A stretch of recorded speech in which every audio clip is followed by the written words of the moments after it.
In today's video, I'm going to teach you how to create workflow in ERPNext. We'll walk through this process step by step, so even if you're new to ERPNext or workflows in general, you'll be able to follow along and set one up on your own by the end of this video. First, open your ERPNext account and go to the main homepage or dashboard. Make sure you're logged in with a user that has the right permissions to create or edit workflows. Typically, this would be an administrator or someone with system manager access. Starting from the home page gives you easy access to the global search and all the setup options you'll need.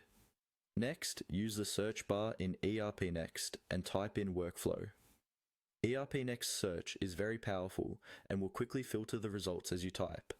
From the matches that appear, look for the workflow doc type or the workflow list and click it. This will take you to the main page where all your existing workflows are stored and managed. Once you're on the workflow page, look for the option to create something new, usually labeled New Workflow, near the top right corner. Click on this. This opens a blank workflow form where you can define how documents will move through different stages in your process. Now it's time to fill in the details.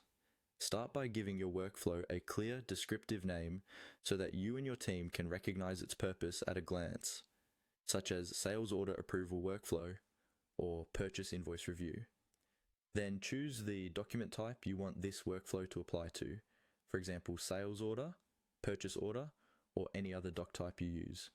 Configure the states or stages that the document will pass through, such as draft, pending approval, and approved.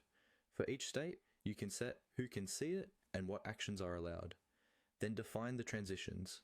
These are the actions that move a document from one state to another, like submit for approval or approve. Make sure the roles you assign here match the people in your organization who will actually perform these steps. Take a moment to review everything: the name, the document type, states, transitions, and role permissions. When you're satisfied with the setup, click on Save.